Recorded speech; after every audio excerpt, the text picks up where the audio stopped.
Dua, former Chinar Corps commander. Incidentally, he was the corps commander at the time of the post-Uri surgical strike. Also with me is Air Marshal Anil Khosla, former Vice Chief of Air Staff. These are two men who understand the Pakistani mind well, and especially the mind of the Pakistani military. General Dua, will Pakistan retaliate? Will Pakistan retaliate militarily? And if so, in your appreciation, what's that window of Pakistan's retaliation?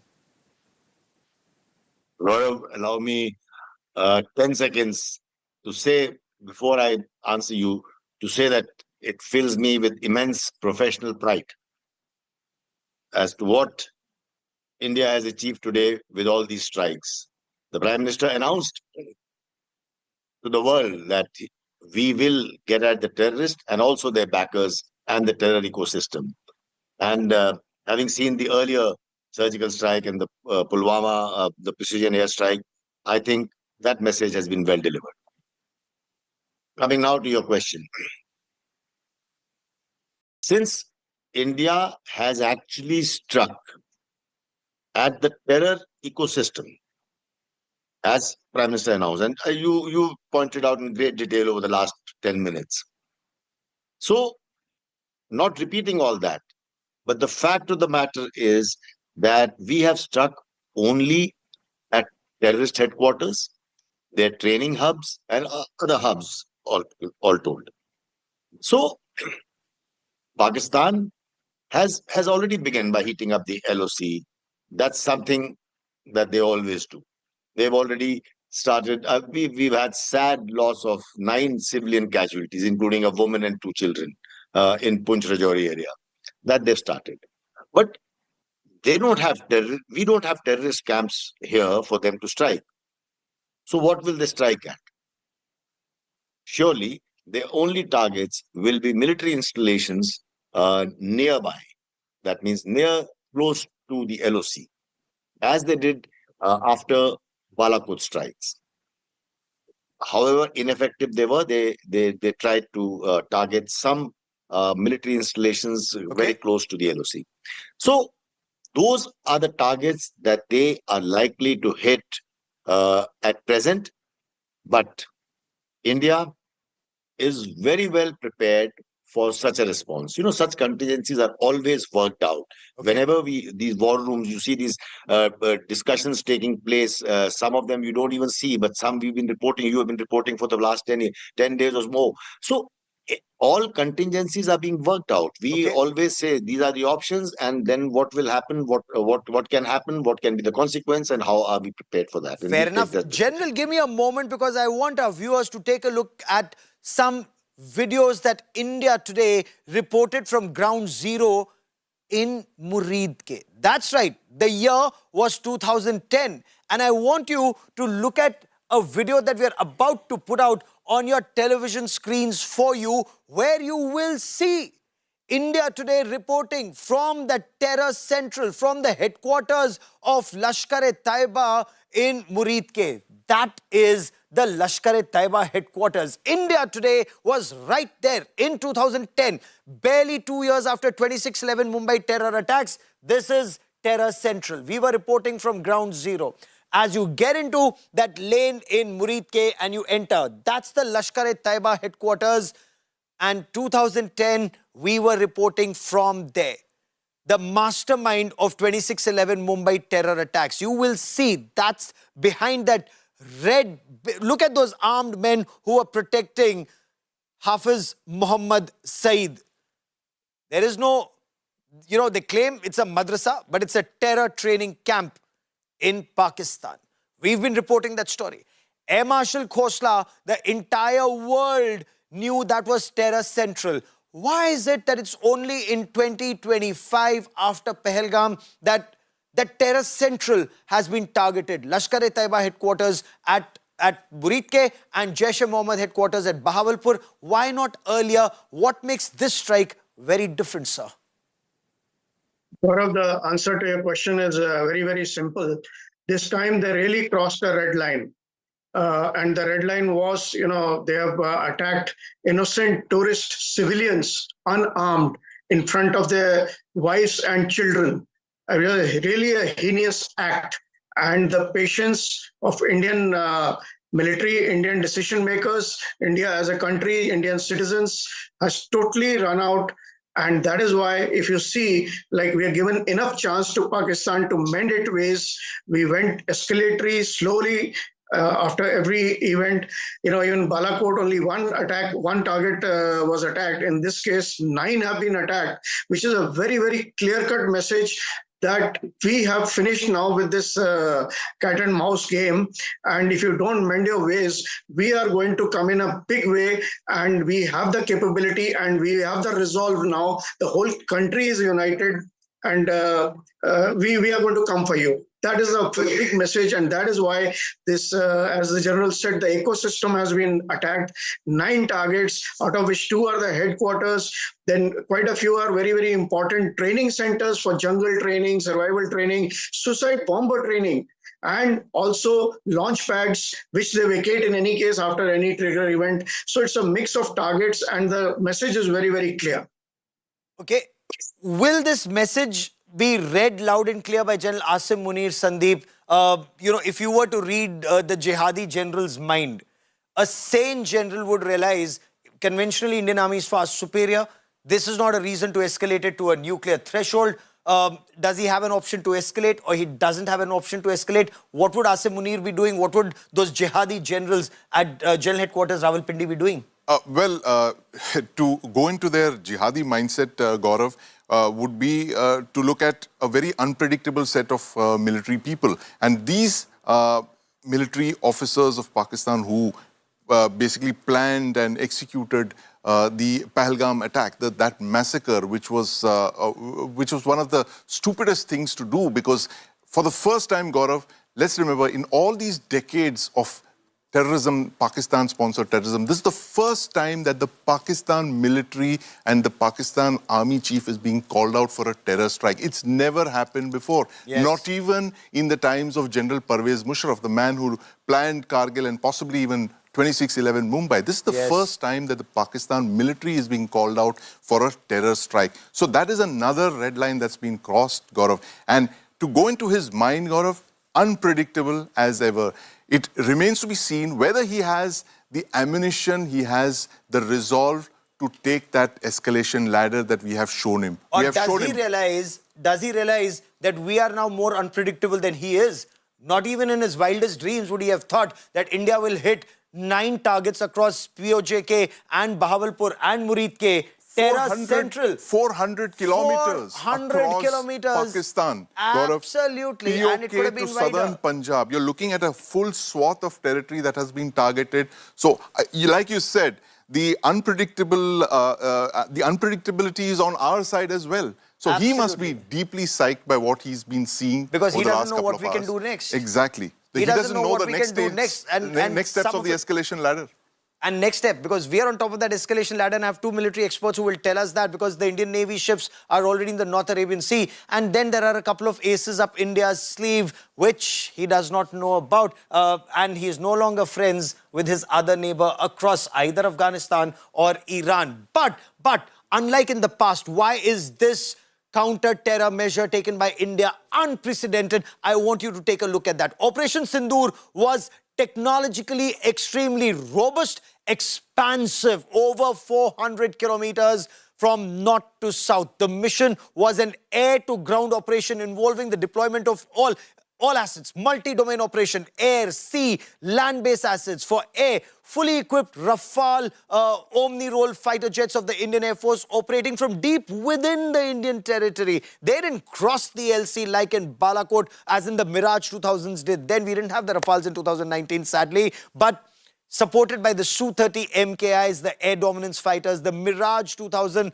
multi-role fighters, the mid-air refuelers, the airborne early warning systems, the UAVs, all deployed and vigilant. And I want you to look at these images. These are AI-generated images to give you a fair idea about how this was done. And Air Marshal Khosla, in your appreciation, unprecedented, but the disinformation warfare that Pakistan is waging, from their Defense Minister Khwaja Asif to their DGISPR to their leadership, when they talk about the alleged losses on the Indian side, how would you respond to that disinformation campaign, sir?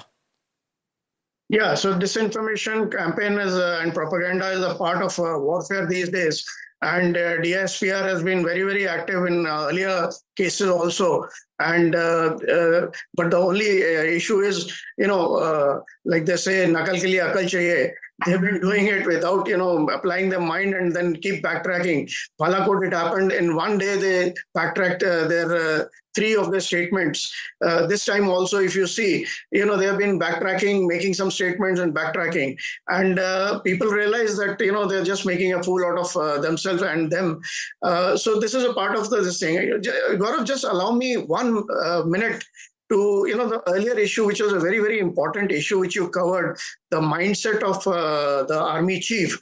To my mind, it's a desperate man trying, desperate, is in a desperate situation in the country, and that is why he's taking desperate measure. The country is economically in ruins. Militarily, the country is running on borrowed money, but the same money is being spent on the military. Military is not cut down their expenditure. Actually, it has gone up. And he's losing, he's got problems on all his borders. He's losing credibility. The reason data is, anti-India sentiments. So in this desperation, I think he's taken these steps, but he's chewed more. He's, chewed more than what he can swallow. Okay. To my mind, Pakistan's ultimate solution can come only from their citizens, if they realize that they have been taken for a ride and they realize that the army is, taking the country backwards. Okay. That is the only solution to my mind in the long term. Long term, but short term, the immediate retaliation. General Dua, in your appreciation, has he bitten more than he can chew? Because the Pakistani army mindset, they're supposed to be radical jihadists, but at the same time, many call them a terror army that have access to nuclear weapons, fighter jets, tanks, armored personal carriers, and even ships and submarines. But the same mindset of a Hafiz Saeed and a Masood Azhar. Would he be reacting as if his brothers have been killed? Because what would you make of the wreath laying at a body at Muridke, at the mortal remains at Muridke, a military guard of honor for the person who was in that coffin, and a wreath laid on behalf of the Chief of the Army Staff of Pakistan? Gaurav, the wreath laying clearly indicates how hand in glove they are with the terrorists, with something that we've known all along and the world has known all along. And talking of mindsets, it is amongst other battles, the kinetic strikes, the Indus water, the diplomatic measures and everything else. Make no mistakes, it is also a battle of the mind space. Yes. You see, the kind of my phone, my handle has been not hacked. I mean, there is a fake handle going around, passing on vile information from Pakistan side. I have reported that. An hour ago, I was at a channel, Al Arabia channel, speaking with the Pakistan MP Fawad Chaudhry, and the kind of things that is spoke, the kind of propaganda they believe in is almost exhausting. So the point I would like to end with is we also must engage in this battle of narratives. Yes. And also, I think we have to strike, I think, beyond the terror infrastructure, because the terror infrastructure, like you said, is being run by the Pakistan army. And how do we do it? I think we have to make the Pakistan army unpopular within their country. And it is happening. It is happening after the Indus water treaty thing. The riots have started in Sindh. There are protests breaking out in Punjab because the government has ordered them not to sow water-intensive crops. And so it's all a government approach. Different instruments of power have to be applied together. Okay, that is what India needs to do. I want to take a look. Want you to take a look at some of the reports that we've been filing through the day today about how these operations were mounted, the kind of weapons and systems that have been used. Sandeep, if we were to talk about India's offensive, this is an offensive which isn't just restricted to Pahalgam. This is an offensive where from the parliament attack of 2001 to the Akshardham temple attack. And you and I have covered almost all of these and many of these on ground zero to the attack that took place at the Chinar Corps headquarters, where a VBIED or a vehicle-borne improvised explosive device was used to target the first VBIED incidentally in Kashmir. It's retribution for all of those. It's retribution indeed, Gaurav. You and me remember 25 years of Pak-sponsored terrorism in India, across India, mainland India, Jammu and Kashmir. You and me have seen bodies blown to bits of our citizens. We have slipped in the blood of the marble floors of the Akshardham temple, where they massacred civilians at point-blank range, just as they did in Pahalgam. We were always told that the terrorists were coming from Muridke, they were coming from Bahawalpur, but there was something about these targets that made them almost unapproachable. Platforms themselves which have made this possible. But, you know, the whole day we've been discussing these matters very seriously. So let me come in lighter vein. After what has happened early this morning, if Asif Munir, the political leadership or whatever is left of him in Pakistan, have a little bit of respect and responsibility, they should actually request permission from Prime Minister Modi, and both of them should fly down to India with folded arms and tell us, thank you very much for having eliminated the terror infrastructure in our country. Oh, absolutely. A sane mind would do that. Because they've always claimed that we are the victims of terror. Yes. So now today, let us remind them that we've sorted out your problem. Come, be bold enough and man enough to come to us and thank us for eliminating your terror infrastructure. Except, I completely agree with you, Air Chief Marshal, except that there was a wreath that was laid on the mortal remains of perhaps a terrorist. We do not know.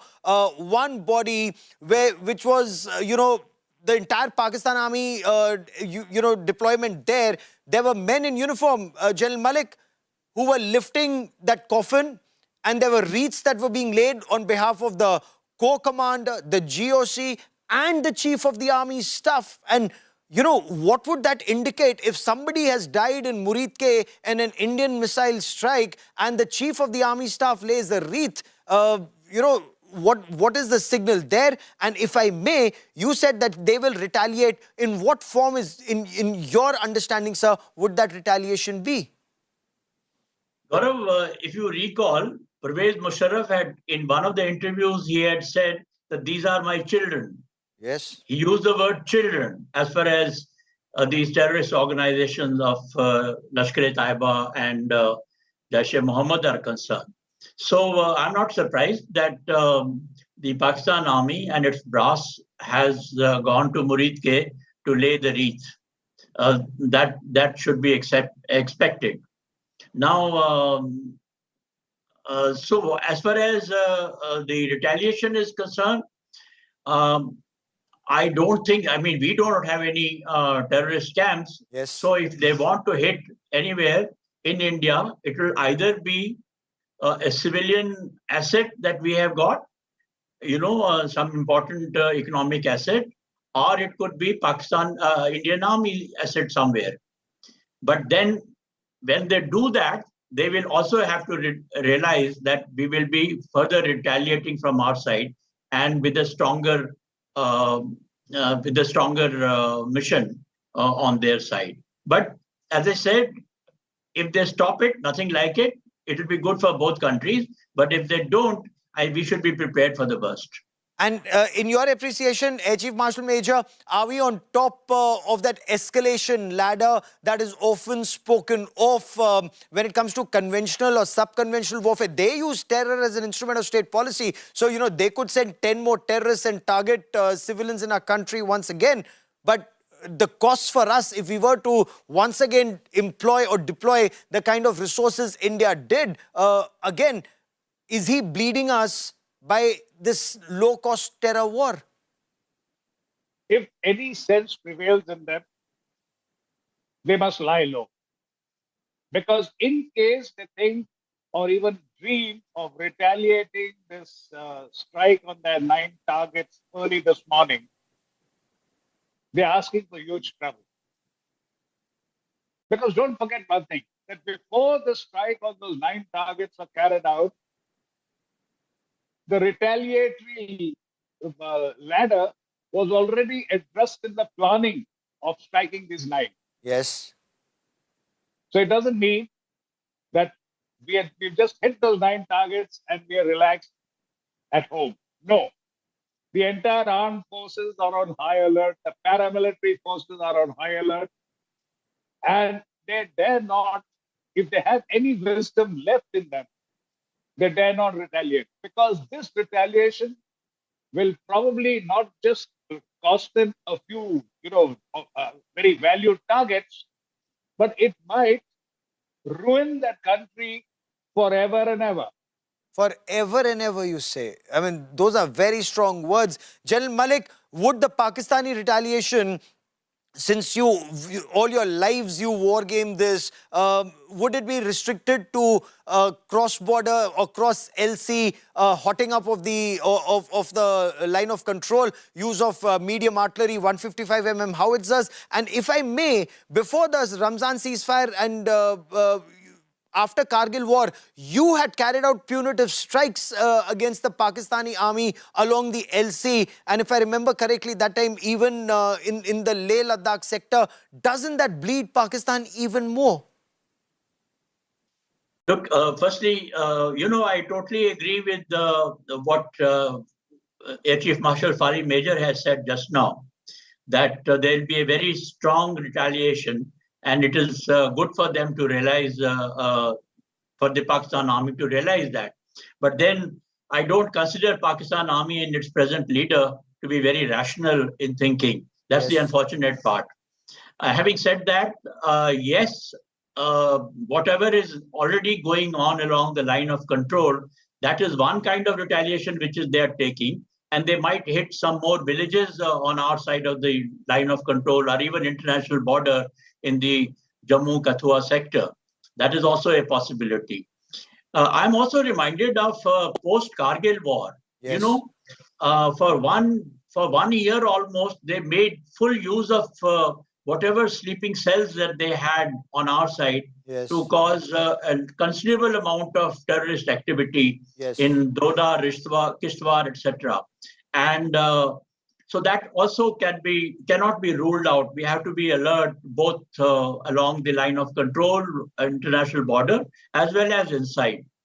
And retaliatory action, as it is, the kinetic action has already started off. Okay. And one thing good is that we are very strong today as compared to what we were in during Kargil war. And that strength gives us the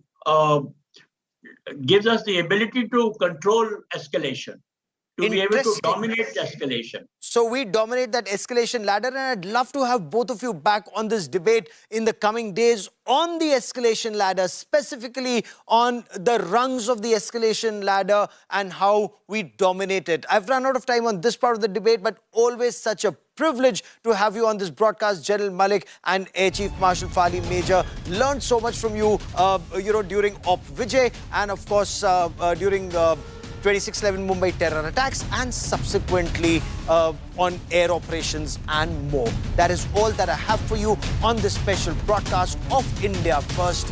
Many thanks for watching. Stay safe.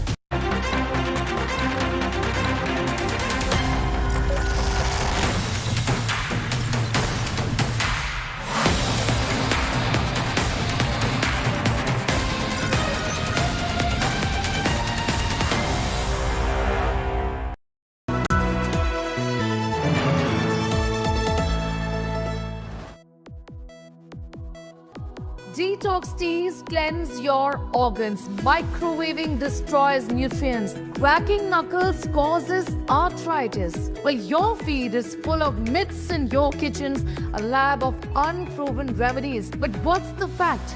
What is fiction? We'll break it down for you. Myth busting with science, evidence and expert insights. Because your body deserves better than viral health hacks. This is Air 360 with me, Sneha Murdani.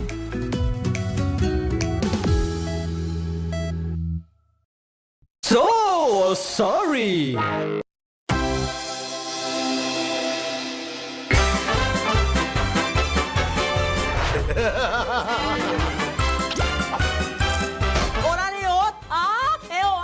Uy, ada.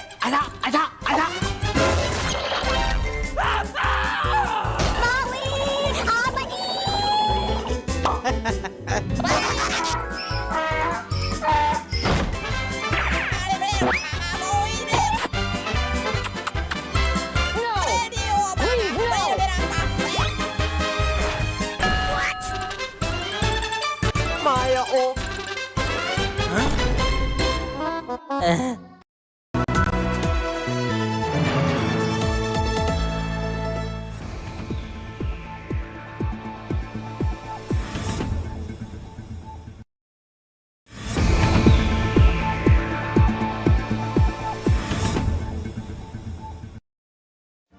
Make your media plan smarter with India Today Live TV on your connected devices.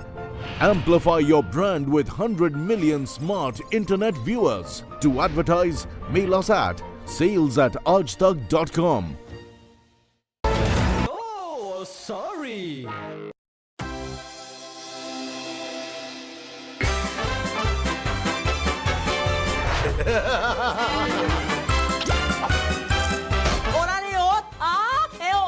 Uy, ada.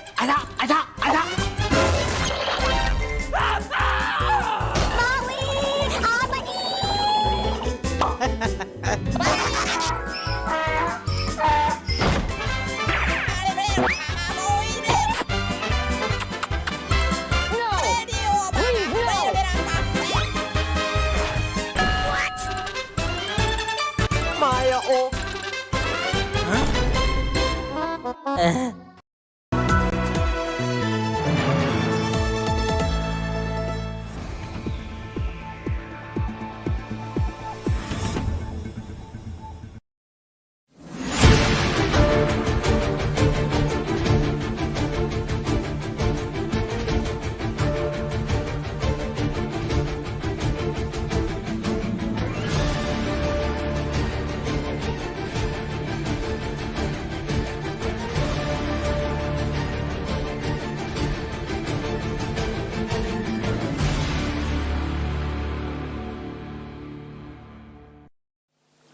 A group calling itself the Resistance Front has claimed responsibility for the attack. This group is a front for the UN-proscribed Pakistani terrorist group Lashkar-e-Taiba. It is notable that India had given inputs about the TRF in the half-yearly report to the monitoring team of the UN's 1267 Sanctions Committee in May and November 2024, bringing out its role as a cover for Pakistan-based terrorist groups. Earlier too, in December 2023, India had informed the monitoring team about Lashkar and Jaish-e-Mohammed operating through small terror groups such as the TRF.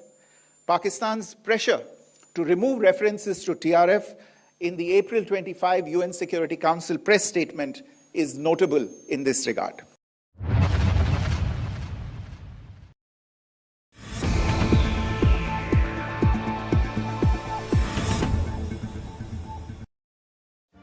Make your media plan smarter with India Today Live TV on your connected devices.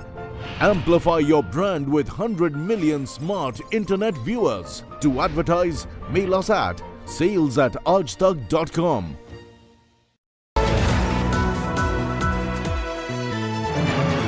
So sorry.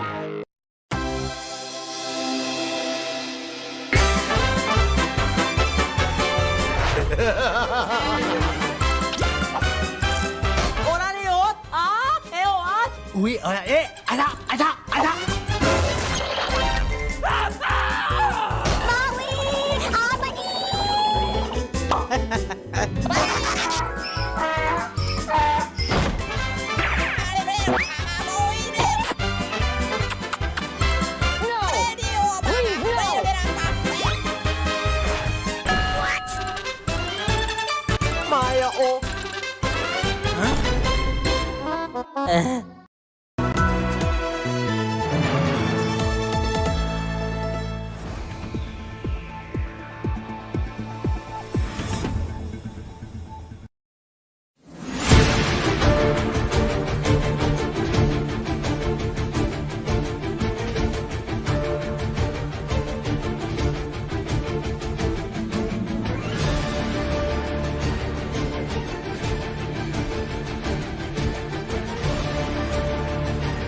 So sorry.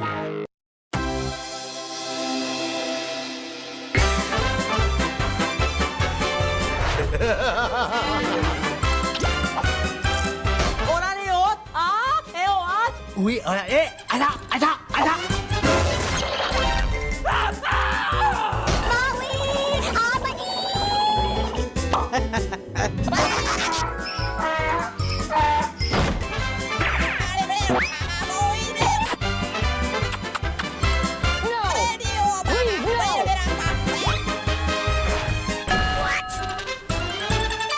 Maya, oh.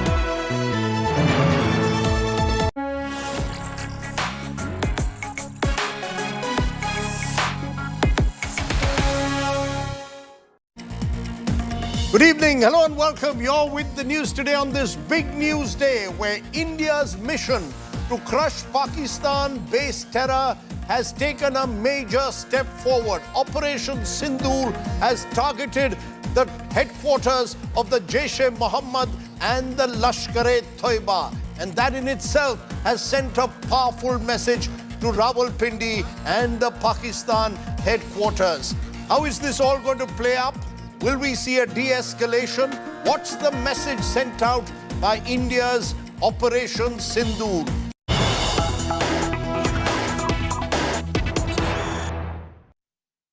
Let's turn from there to the very latest that we are getting to you this evening now. The evacuations are taking place across the line of control in villages from Uri, Poonch and Rajouri, which have been the subject or the target of heavy Pakistani shelling, especially Uri and Poonch in particular.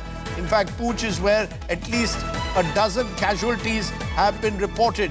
Indian forces now are also responding in kind to the Pakistani shelling on high alert across the LOC. As I said earlier, 15 civilians reportedly killed in Pakistan shelling near LOC is what the army is confirming as of now. So all the focus now at the moment is on the LOC. Remember last night India went deep into Pakistan and we'll come to that in a moment. But first, to find out what's happening at the line of control, Shivani Sharma joins me. She's near the LOC. Sunil G. Bhatt, our correspondent, is also near the LOC. First you, Shivani, the Indian army confirming at least 15 casualties, civilian casualties. Unlike India, which is targeting terror infrastructure in Pakistan, Pakistan seems to be now indiscriminately firing at villages along the border, along the LOC. What more can you tell us? Rajdeep, I'm right now in the Uri sector close to the LOC, and we've been visiting the LOC and the farthest villages out there, and there the houses have been damaged in heavy artillery firing that has happened yesterday past midnight. And 15 casualties have been reported in the Poonch sector and Mendha sector, where we've seen how people have been injured and they are evacuated, they are leaving their houses. And Uri also, this picture remains grim because Pakistan is now targeting the innocent civilians while the Indian Army has been retaliating and responding with their strikes at the military posts of Pakistan and not the civilians along the line of control.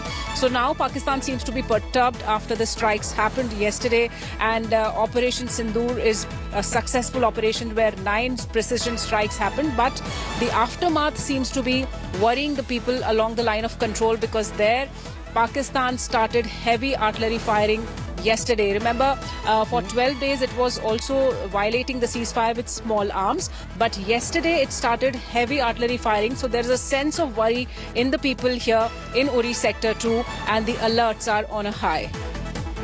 Sunil, you're also near the LOC. What we've seen, places like Poonch, number of families, innocent civilians suddenly finding themselves being targeted by heavy artillery firing. Tell us more about the ground situation where you are.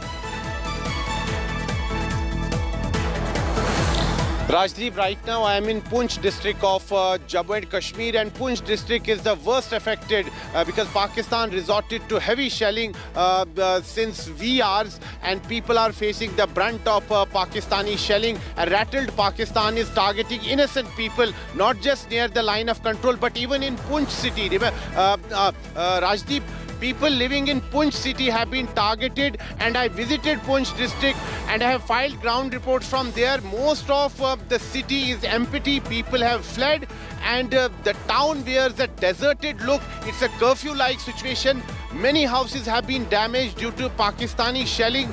Is the shelling continuing? 12 people are confirmed that they have... Shelling has stopped, Rajdeep, but it has created massive panic in Poonch city. People have fled. I have seen that how people were fleeing. Some of them went in their own vehicles. Some of them were fleeing on foot, and there was massive panic among people. They were under fear, and they were saying that they fear for their lives because 12 people have lost their lives in Pakistani shelling in Poonch district alone, and more than 40 people are injured. They have been admitted in different hospitals. They are battling for their lives. Even innocent children have been targeted by Pakistani army. So it's clear that Pakistan is trying to escalate tensions here along the line of control, and Pakistan is targeting innocent people, non-combatants, and even Poonch city has not been spared. I spoke to many people there. They are saying that a situation like this was witnessed in 1971 when Poonch city was targeted. So people are under immense fear. That is why I saw that large number of people have already fled Poonch city, and the town wears a deserted look. High alert has been sounded across the length and breadth of Jammu and Kashmir, particularly in the areas along the line of control and India-Pakistan international border. And that is why administration is also evacuating people who are living near the line of control or near the India-Pakistan international border, because they are vulnerable sections of people. That is why administration is also making contingency plan, and people are being evacuated and taken to safer areas. Rajdeep. Okay. As you can see, that's what's happening along the LOC. Shivani and Sunil, stay safe. Pakistan targeting civilian areas along the LOC. But India has struck at terror, and terror camps in Pakistan. Not just in Pakistan-occupied Kashmir, but in Pakistan's Punjab province, the headquarters of the Jaish-e-Mohammed in Bahawalpur and the Lashkar-e-Toiba in Muridke. The attack coming, remember, exactly 2 weeks after the deadly terror attack on civilians in Jammu and Kashmir's Pahalgam. The government said the actions have been focused, measured, and non-escalatory in nature, adding that no Pakistani military facilities had been targeted. It's an operation that, in a sense, has sent a firm message to Islamabad and Rawalpindi. Take a look at just what happened late last night.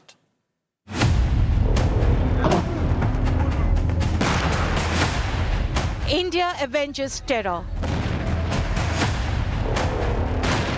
At around 1:05 a.m. in an operation involving the Indian Army and the Indian Air Force, fighter jets and drones rained missiles and bombs at multiple terror camps at 9 locations.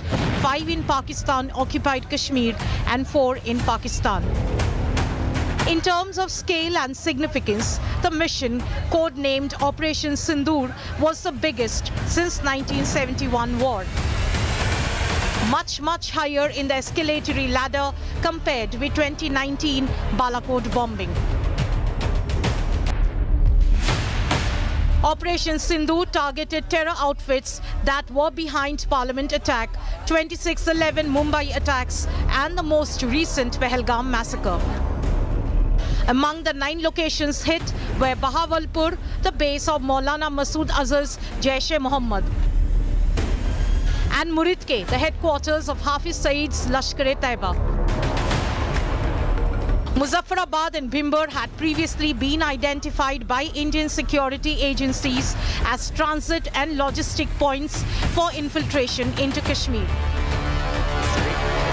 At a press briefing on Wednesday morning, the Indian government gave proof of the anti-terror strikes.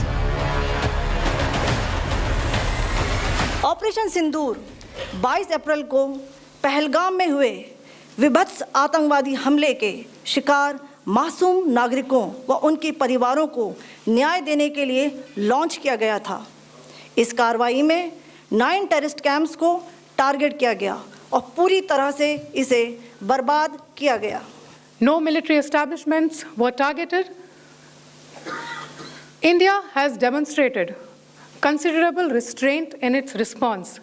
However, it must be said that the Indian Armed Forces are fully prepared.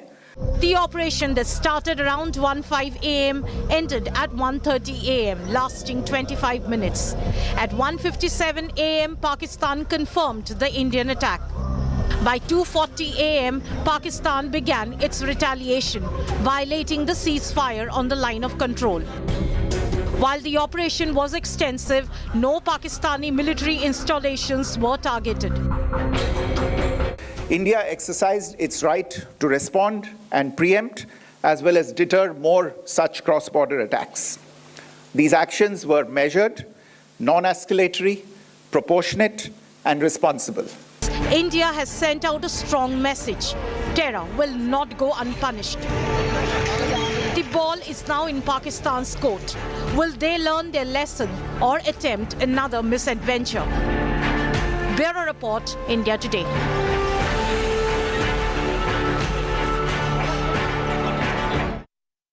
And this time there is clear visual evidence that Pakistan and the terror links that it has have been struck at by the Indian armed forces. There is a video which has now emerged of Pakistani army honoring the killed terrorists in Muridke. Muridke is the Lashkar-e-Taiba headquarters. Pakistan army generals can be seen at the terrorist funeral.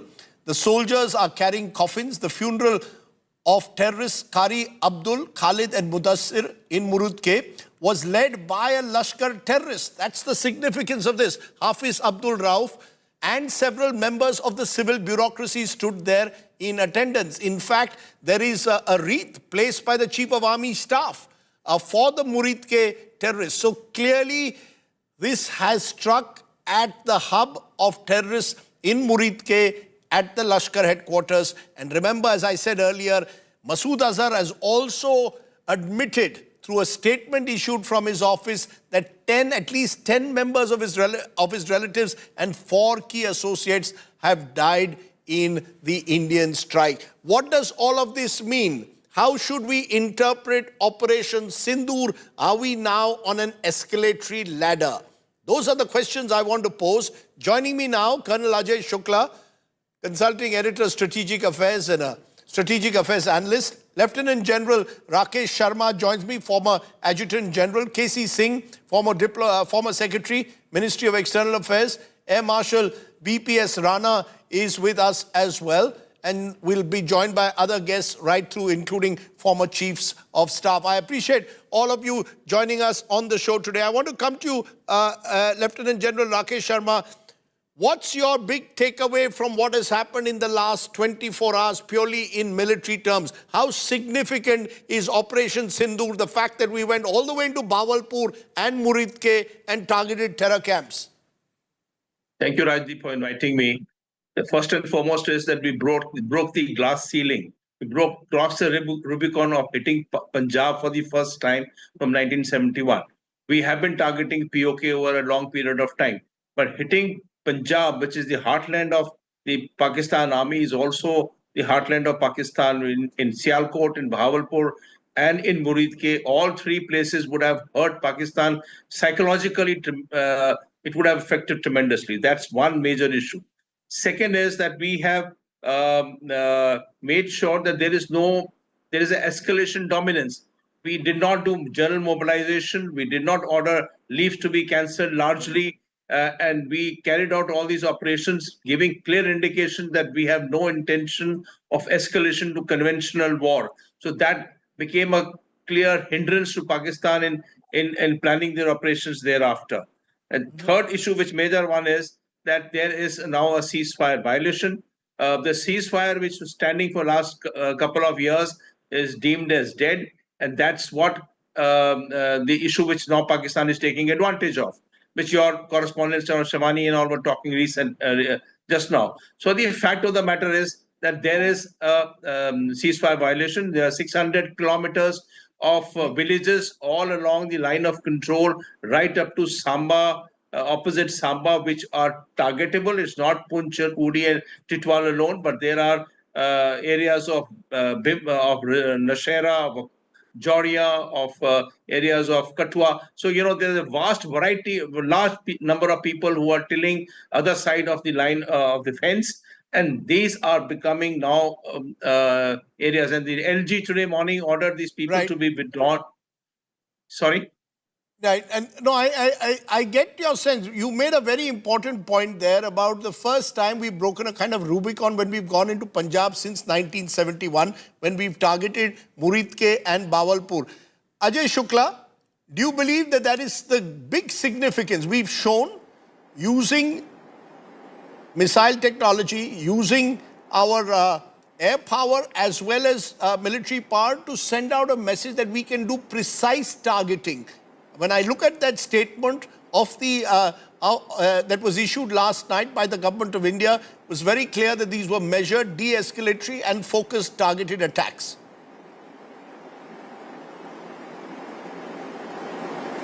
Yes, there is no doubt about that. The entire planning of this current sort of trans-border incident has been done with a lot more sense and a lot more effort and a lot more sort of thought than had been done in the last two times when the surgical strikes were there and then followed by the Pulwama sort of truck attack. It is in a way the Indian Army getting ready for a new kind of war, putting its drills and so on in their place. In the morning today, the army had held a press conference where it showed the evidence of what it was trying to prove. It showed the evidence, the visual evidence of the buildings and so on, which were struck by the bombs from the Indian side. And all in all, it is just becoming more professional, more sort of clear. And with that, all that makes it easy for the spectators or for the people from abroad or from the international media to actually come and put together the thing and verify the story, as it were. So there are still a couple of things that need to be clarified and sort of presented. One of them being this allegations about the downing of Indian aircraft. But I'm sure that going by what I've seen today, the Indian Army probably would be able to muster up the evidence. But there is no verifiable evidence as yet that Pakistan has provided, Ajay, on their claim that 5 Indian jets have been downed. Yes, there absolutely has not been. Whatever little evidence I've seen is, a few parts of an aircraft lying here or there. That could be anything. It's not necessarily an Indian Air Force fighter plane that was down today. In fact, that evidence, the downing today and the freshness of the crash site is something that is very important at this point in time. But yeah, absolutely right. There has been no concrete evidence presented by the Pakistanis yet. Air Marshal VPS Rana, the significance of what we've seen today, purely in terms of the kind of precision strikes, wherein air power and artillery power and military power has been used. You're on mute, sir. Yes. Yes, Rajiv. So there are some very, very peculiar things about this particular attack. The first time India has done the preemptive. You please remember in 71 and earlier, it was always the Pakistan which had done the preemptive. This is the first time we have done preemptive, and we have done in Punjab, which you rightly covered. This is the first time that the terror network deep inside has been struck. But what is the most important point in this attack is, one, it is the selection is very, very careful. Each and every site has been linked to the previous terrorist attack. Then another important point is that the attack has been very, very precise. Third important point has been, it has been a synergized approach by the Army and Air Force combined. And probably that was the time taken where it has been a little delay. Probably was this to synergize all effort, all kind of weapons that have been used, the organic weapon of the army, the UAVs, the most likely it has been the air-launched cruise missiles, and also probably the other precise munition. So it is very, very carefully chosen, well-calibrated, very precise attack, not targeting any military, not having any collateral damage whatsoever. So thereby telling and signaling that we can go to wherever we want precisely, deep inside. So you're saying it's been in that sense taken to another level, and that brings me, KC Singh, to a critical element of what we are seeing. When Uri happened, there was an element of deniability that Pakistan had, that we've suffered no damage. When Balakot happened, the Pakistanis said we've suffered no damage. This time, India has provided real-time evidence, both in its press conference, admirably conducted by two women officers, where they gave precise information, real-time video evidence, visual evidence, backed by the likes of Masood Azhar admitting that Jaish associates and family members have suffered losses by Lashkar holding funerals of their terrorists in Muridke. That seems to me the big difference. Would you agree that therefore this particular attack will carry far greater weight across global capitals as well? Well, I'd like to add a few dimensions to it. One is, of course, under the UN Charter, Article 51 permits you self-defense, including a preemptive attack. So what we've done is not illegal. It's permissible under the UN Charter. But more than that, it was also retaliatory.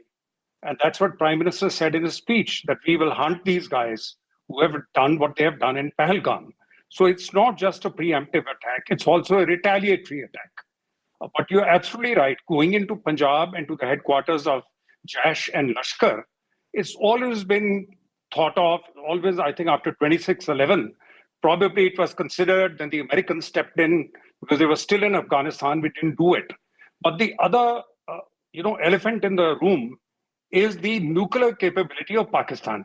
So there's a nuclear bluff that Pakistan has been using, and it is not a coincidence that Pakistan starts using terror against India as a weapon from about the end of 1980, when they already had developed the nuclear weapons. They didn't do that earlier.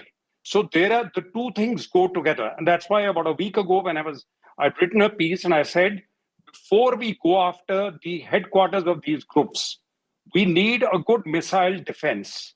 We need something like what Israel has. Then you don't need blackouts and so on and so forth. The signal goes out to Pakistan that 5 or 6 major cities will be protected and your missiles will have 2 chances in 100 to penetrate. But once you fire them, we'll obliterate you, which means you eliminate Pakistan's nuclear bluff. This time we've gone without that, but we are calling their bluff because after all, see, even Ukraine is fighting Russia. Russia keeps saying, I'll use nuclear weapons. But countries cannot use nuclear weapons just whimsically. They'll not be acceptable globally. So we have called their bluff. We said we are doing it. Now, let's see what you want to do next. And that is why I think it's important how Pakistan reacts. Will it be just symbolic, like they did last time? They kind of came and hit outside a military facility, and they said, you know, that's it. But they had also downed one of our planes, and so on and so forth. Now, this time they are again claiming they've downed 5 planes. Interestingly, India has not spoken up. We've not denied it. We've not questioned it. It may be useful if they think that can satisfy the Pakistani public opinion, and they need not retaliate very harshly. Then we can probably come to some kind of an understanding. But the problem that still remains is the use of water. Because we've said the Indus Water Treaty is in abeyance. We've started stopping and releasing water and therefore showing that water can be a weapon. That'll also be in the Pakistani minds. And therefore, what is interesting is, do they do a symbolic attack or do they choose specific targets? I'm worried about one thing. One of the MPs said, you've gone after our mosques, we'll go after your temples. Now, if they start going after some prime temples in the Jammu area, that can worsen the polarization in India. And the second is, if they come after, just one point, if they come after the dams that we have in Jhelum and Chenab and say, because India is stopping the water, we are taking it out, they'll be very popular in Pakistan, but that would escalate it. So I don't know where Pakistan wants to stop. You know, with due regard, Casey, let's not speculate, because we could speculate endlessly about what Pakistan does. I look at Shahbaz Sharif's statement. He's trying to, in some way, it appears, try to clutch at straws. You've got the military in Pakistan, which clearly has been taken aback, I think, by the skill with which this operation has been carried out, the seamless skill with which it has been carried out. So we don't know what Pakistan will do next. But General Sharma, you want to quickly come in on that? What are the possibilities of the kind of retaliation that Pakistan will do? A quick comment on that. Thank you. See, the first point is that Pakistan has a short window. They don't have a window of 2 weeks like what we had to target, because they'll come under international pressure. They have a whole lot of money packed up to come back to Pakistan, so they can strike tonight or tomorrow night. Beyond that, the window will close. So the Pakistan's timing is very short. Now, what can they do? Can they, like you rightly pointed out, can they take saying whatever we have done is enough? So bask into the glory of the villages being hit and also aircraft downed, and then they say some brigade headquarters have been hit as what's being stated in Pakistan. Is that sufficient? But that's all propaganda. There are no brigade headquarters. You see, the problem is Pakistan at the moment is thriving on propaganda just to satisfy a domestic constituency. The truth of the matter is what Operation Sindoor has done, General Sharma, is expose the terror links. When I see terrorists with the army generals in Muridke at the funeral of terrorists. The point is kinetic response. Yes. So the other part of the story is that they try and do a kinetic response, something beyond it. Like Ambassador K.C. Singh has said about the water, we have cut 11 times less water has reached Marala headworks in Chenab in 24 hours. So, you know, the total water supply in Marala headworks in Chenab has gone down nearly to zilch. So there is a great amount of damage which is happening on the water supply in the Kharif crop, which is May and June. So that also is an issue around here. I would just say in the end is that where can they hit? They have no terrorist camps to hit in India. Can they hit in a infrastructure? If they hit an infrastructure, they will get a debilitating attack back into their infrastructure. Would they hit into some kind of military establishment or airfields? Well, that can be an option of taking an odd thing. Or lastly, do a choreographed response, what they did after Balakot. Hit somewhere vacant land ground and said, look, we didn't hit your camp or we didn't hit your airfields, but we hit close to it and we have the capability of hitting it. So they have multiple options here. Before we go into what options Pakistan has, let's focus on what's happened today once again. Because I think today is significant in more ways than one, in the manner in which the messaging has taken place. Javed Ashraf, former Indian ambassador to France and someone who's worked closely with the National Security Advisor's office, is also joining me. Javed, what is the significance, you believe, of what's happened in the last 24 hours?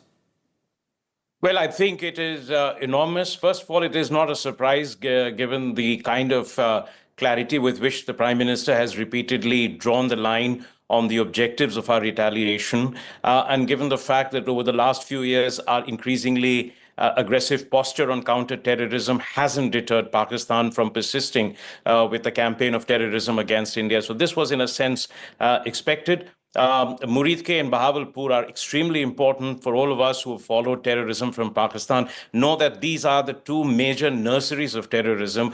Even United States couldn't get them to dismantle these when they were trying to condition assistance and specifically mention these establishments.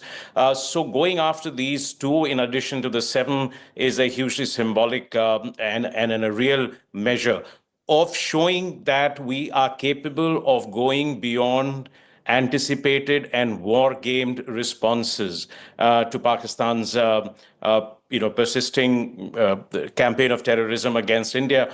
And so this is very, very important. Second, I think it has shown that we have been able to mobilize ourselves in a matter of couple of weeks for a strike of this nature, taking into account the prospect of retaliation, for which we would mean that we would also have to be in a position to dominate the future steps of escalation. So all of these would have been wargamed. It shows our political leadership and our military leadership is prepared to take acceptable risks, and that we have also, speaking internationally, reversed the terms of responses or patterns of responses after each major attack. In the sense, in the past, we would end up having international community intervene to de-escalate. I mean, if you remember, even after Mumbai and before that in Parliament attack, but this time, by taking a preemptive steps to, we have, in a sense, given the international community a fait accompli. So this is a very important step. And that we've also shown the world, in a sense, that if no one else is going to come behind in taking a very clear position on terrorism emanating from Pakistan, then we are prepared to act on our own. And any military action will not be without consequences, without cost. The big question that we would have wargamed is what is the real Pakistani calculation, thinking, capability, and capacity to respond, given the fragility of their economy, the political instability inside the country. And so I think that, as you just heard, when we look at what the responses will be, I mean, we don't have a terrorism infrastructure for them to attack. They will either be civilian infrastructure or civilian targets or military targets, in which case they are saying that we are declaring a full-scale war. And I think that will lead to a level of retaliation from India, which would, be very hard for them to respond to. And second, I think their international position will be even further weakened as a result. So all in all, I think last night, I mean, it's an evolving situation, but I think it does take a lot of political courage and clarity. And also, I think for the military to be able to take this kind of a measure and simultaneously attack 9 sites, including 2 very important ones. But Javed, has it acted, you believe, as a deterrent? The big question now is, have what we've done in the last 24 hours pushed Pakistan into a situation where, for all the rhetoric, there is now a recognition that we have reworked our own strategic doctrine and used kinetic action to another level to push Pakistan into a situation where they have limited options? Now, I don't think that this may be a deterrent for some time, but remember, this can act as a great mobilizing force, whether it is, water, for example, is a very emotional subject. You've seen that, and I've just written about it. You've seen that in the context of India and Nepal. You've seen that in the context of India and Bangladesh, happens between states in India. So that becomes a major rallying point to recruit people to the cause. The increasing disruption of ties between our countries is easy to get people to fall for life's, sacrificing causes. It is also, remember, this attack like this can be a force for mobilization. And for I'm showing images there of Masood Azhar, someone who, remember, has been involved in major attacks, whether it's been on Parliament, whether it's been on Pulwama, the Jaish has been involved. has the message gone to groups like Jaish and Lashkar in a manner that never went in the past? You see, the message is very clearly there that there is no shield of security anymore for them. But that does not mean that Pakistan will not find new ways, or the Pakistan military will not find new ways to create camps, to create new infrastructure. We have seen that in other cases also. I mean, you've seen the limits of military force from Sahel to Middle East to Afghanistan in absolutely dismantling and terrorism network or deterring future attacks, particularly when it is the sword and the shield of a major military power in our region. So I think there will be a level of deterrence, there will be a level of uncertainty. The playbook has changed. The shield of security may have vanished, but I think it would perhaps require, a great leap of faith to say that we have, in a sense, deterred any future terrorist attacks from us. We'll have in a moment, I'm going to be joined by Air Chief Marshal Bhadoria and former Army Chief Bikram Singh. But a final word from you there, KC Singh. Do you believe that the world today will stand with India given what's happened? Look, it's largely known who will stand with you. If Turkey is standing with Pakistan today, the Greeks came out in a favor. The Chinese position is the most interesting. They have condemned the attacks, but they're not taking a very aggressive position. Because remember, with the trade war with US, they're also looking at India as a potential market. If their trade war with US worsens, they need India. So it's not visible. The Chinese may be playing very silently a positive role, hopefully a positive role in restraining the Pakistanis. We'll know over the next few days, because it doesn't suit them to open a new front in South Asia, but they still haven't settled their trade war with US, which they consider as of existential danger to them. So there's a big change because of what Trump has done to the world. The whole world is distracted. For instance, who brought about the de-escalation last time? President Trump. He was somewhere in East Asia. He intervened, and within 2-3 days, we got an Air Force pilot back, and we had the elections coming up. The same Trump today said, oh, I see, this has happened. They've been fighting. But what he meant is, I'm too busy. Go and sort out your problem. So the world is different. I think we have a lot more space to act independently. And also, some of the alliances are changing. Some of the combinations are changing. But we have space at the moment, geostrategically, to act independently. Okay, I just want to give Ajay Shukla also a final word. Ajay, what's according to you, in a way, why is this day significant? Well, the day is significant, Rajdeep, because of the nature of what has been attempted and launched from the Indian side, which is deep attacks inside Pakistan in order to create deterrence. But I am just call me skeptical, but I believe that there is always room in an operation like this to get it better, to get it right, so that the next time you have to do it, you don't make the same mistakes, you don't have to incur the same casualties and so on. So well done, I would say, Indian Air Force, but make sure that you keep your nose to the grindstone, develop your drills and so on well, and the next time round it'll go hopefully even more smoothly. Let me leave it there. I appreciate my guests joining me at this moment. I want to go to two other special guests who are joining me, who've been at the top of the ladder when it comes to the Air Force and the Army. I'm joined by General Bikram Singh, former Indian Army Chief. I spoke to him earlier.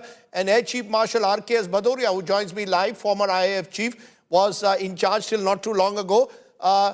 Air Chief Marshal Bhadoria, give our viewers a sense of what this operation involved. Just explain the nature of this operation, the difficulties of conducting an operation like this, sir. This would have been a very complex operation. Firstly, the choice of target was very deliberate, and after, I think, great amount of due diligence, looking at the overall direction of the Honorable Prime Minister, a very, very strong choice of targets very wide in terms of its geographical expanse, total number of targets, the kind of terrorist organizations that have been targeted, their infrastructure. So firstly, the choice of target. The complexity next is the weapons that need to be matched. You need to have pinpoint accuracy. Some of the targets are very close to other infrastructure, civilian infrastructure. So it had to be very precise. Collateral damage had to be absolute minimum. The entire target system had to be stuck in a very compressed time frame. And whenever you have so many targets and this kind of nature of attack, there are complexities in terms of, especially when the adversary is fully on alert and fully deployed operationally, there are complexities in terms of its execution, so that it goes through well. So overall, it would have been a complex. And this is without entering a Pakistani airspace. Unlike in Balakot, where we entered Pakistan, this has been done without entering Pakistani airspace. We've used the latest technology and the aircrafts to do this pinpoint targeting. Am I correct? Yes, that's what we hear, that there was no need to enter the airspace as such because of the kind of weapons that are now available, the kind of standoff ranges, and number of weapons with various ranges and various combinations for the kind of targets that we were attacking. So there would have been no need to enter. But still, it is a complex kind of mission because many of these weapons need very accurate information and very sensitive handling. So overall, mission, I think, well executed by the three services. Well integrated because all services are involved in some way or the other in either the mission directly or in combination wherever such tasks are undertaken, because immediately when the target is stuck, you take the services to next higher level of operational readiness. Some deployments change, your war deployments come up in order to so be we've moved on that. We moved Air Chief Marshal to the next level from what we did in Balakot. Am I correct? In terms of operational deployment, yes. When you undertake attack at such targets, immediately before that, you do not move or do not show your moves because you don't want to give away and you don't want to lose the location, surprises, etc. But after having done this, you need to be prepared for any response from the Pakistani side, and therefore it will entail going up to next higher level of readiness and deployments. So overall, it would have been a very busy day for the defense services. And I think from target perspective, the targets have been well stuck. The damage is quite visible from our own, information that was displayed in the briefing, and from Pakistan itself, the kind of videos that have emerged and the pictures that have emerged. So very clearly, all targets stuck successfully, and a very robust response to the Pahalgam heinous attack by the terrorists. Let me go to General Singh. What do you see this as the significance of Operation Sindoor? Going deep into Pakistani territory, targeting terror bases in Pakistan, have we taken our strike capability in a sense to another level? Yes, indeed, Rajdeep. I think it's a fitting response to Pakistan's carnage, the killing of our innocent tourists in Pahalgam. And the death that has been actually undertaken at this point of time, or I would say last night in the operations, does send a very clear message that, look, we mean business and we are going to take on terrorists wherever they are. The very fact that 9 camps have been targeted, destroyed, 4 of which are in opposite the international border, and 5 are in POK, it gives a very clear message that, look, we mean business and we are not going to accept this any further. Yeah, the fact is that in the past, we've shown strategic restraint. Even after 26/11 Mumbai, that was our doctrine.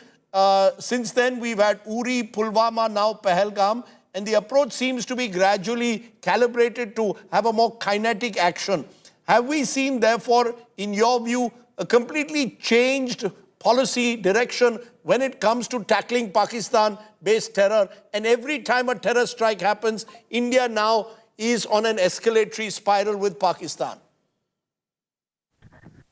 Absolutely, absolutely, Rajdeep. I think we were rather timid, I would say, earlier, whenever a terrorist attack took place, we were timid. But Mr. Modi and his government and the directions that they've given to the military, I think we mean business. We've done it in the past at Balakot, we've done it now. And I think Pakistan would be mindful of this in future. But then the point is, they will palm it off to the terrorists. They'll say, look, we haven't done it. It's the terrorists who are doing it. They are not in our control, or they are not perhaps operating from our soil. They're operating from some other areas and all. So the point is, we got to be cautious, all right. While we've given them the right message, we cannot be off guard. We to continue to, think of various contingencies which may arise at the tactical, at the operational, and at the strategic level. You say, General, that we've abandoned our policy of timidity to take Pakistan head on, but there are also concerns, perhaps, that we are also putting ourselves, as I said earlier, on an escalatory spiral now, and that can lead to a misadventure or a miscalculation. We've seen heavy artillery firing in the last 24 hours across the LOC by the Pakistanis. At least 15 civilians have already died. Villages are being evacuated. Should that be a cause of concern? Once you're in a kinetic action mode, how do you press the pause button? Does that worry you at all? Well, if ask me frankly, we have already declared, the Foreign Secretary this morning, when he spoke, he brought it out, it is non-escalatory in nature. That means we don't intend escalating it. It is up to Pakistan now. And I think Pakistan has already got a bloody nose. They might try and escalate. To what level they do it, where they do it, how they do it, is something which is going to decide as to how we are going to react. So that is something. But otherwise, I think we should be prepared in future. It is very sad that we've had casualties on our side. My heart goes out to their families, to the civilians who've died. But I think these things do happen. And this is how the strategy evolves, for the future. And perhaps we'll start taking necessary bunkers, and their houses are fortified to ensure that they do not sort of have casualties in future. But I think this response has got to be there every time. Do you see the response acting as a deterrent that we've given the fact that we've stuck deep into Pakistan? Do you believe that the Pakistani army will be far more fearful now rather than the bravado they've shown, General Singh, in recent times? General Asim Munir making a statement about two-nation theory, Kashmir being a jugular vein, then you have Pahalgam. Do you believe that the Pakistani army, already embattled at home, will have to do some serious soul searching after what India has done? Is there any fear that will come in with the way we've targeted the Pakistan proxies, the jihadi proxies in Muridke and Bahawalpur? Absolutely, Rajdeep. But let me tell you, they will try and definitely do something, as a face saver, because the statement that their chief made, as you just brought out, given that statement, given his stance, given his going around and trying to show that the military of Pakistan is ready, he's speaking to the people with 4 stars on a tank. I saw that in one of the, WhatsApp messages which are sent to me. So that kind of thing he's been doing. Now, having done that and not reacting, I think will show that cowardice on his part. So I think they are definitely going to do something, but it will be at the tactical level. They are already actually they are fired on the line of control. That's where we've had casualties. They will continue to fire, engage the line of control. But given our positions, given our robustness along the line of control, I think we'll be able to maintain the moral ascendancy.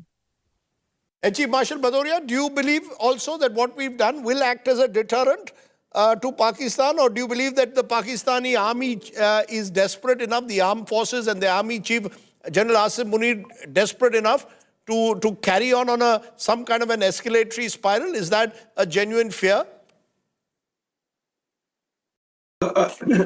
In the immediate aftermath of this attack that we have done, I think they would be desperate enough, and he will not stop here.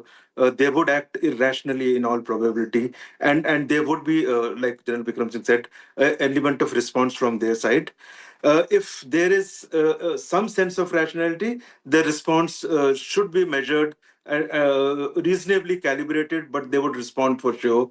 And on our side, we need to be prepared for such an action and ensure that we defend effectively. So I'm sure our defense forces are well prepared to do that.